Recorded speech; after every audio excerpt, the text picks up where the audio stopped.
태양광 설비로 산사태가 잇따르자 정부가 급경사 지역에는 설비를 짓지 못하도록 하는 등 제도 보완에 나섰습니다. 하지만 전국의 임야 수천 곳이 이미 파헤쳐진 터라 뒷북 대책이라는 지적이 나오는데요. 오락가락 대책, 대체 지으라는 건지 말라는 건지 태양광 업계에 불만이 빗발치고 있습니다. 이정미 기자가 중점 취재했습니다. 태양광 설비 사이로 땅이 깊게 파였습니다. 비바람에 패널 절반 이상이 떨어져 나간 곳도 있습니다. 안 했죠. 안 했지. 그러니까 이게 사는 게 깠으니까 물이 내려오니까 이제 할 수밖에 없잖아. 개발 행위 허가 과정에서 사전 재해 영향성 평가를 받았지만 재해를 피하진 못했습니다. 실제로 재해 우려로 개발 허가를 못 받는 경우는 거의 없습니다. 허가가 안 나는 경우도 있어요? 그런 경우는 없고요. 조건부 이런 식으로 보면 되죠. 땅만 확보하면 대부분 개발이 가능하다는 얘기입니다. 산사태가 이어지자 정부는 설비 등록 전에 준공검사를 받도록 하겠다는 대책을 내놨습니다.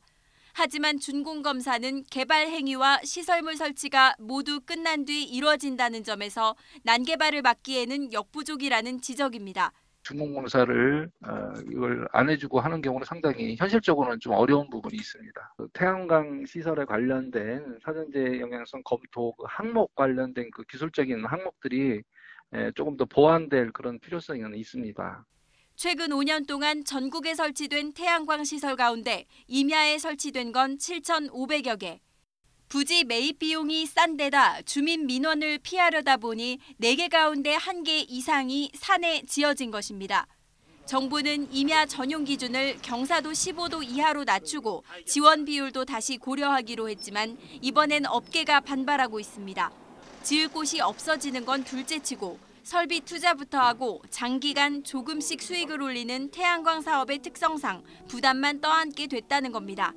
이렇게 갑자기 규제가 강화돼 버리면 더 이상 지을 곳이 없어져 버립니다. 일종의 숨고르기를 하고 있는 것 같은데요.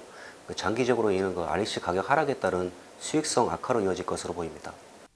현재 우리나라 발전량에서 태양광이 차지하는 비중은 1% 미만. 앞으로 점차 확대해 나간다는 계획이지만 신중하지 못한 정책의 안전성과 수익성도 담보되지 않으면서 친환경 에너지의 보급은 물론 취지마저 퇴색하지 않을지 우려됩니다. YTN 이정미입니다.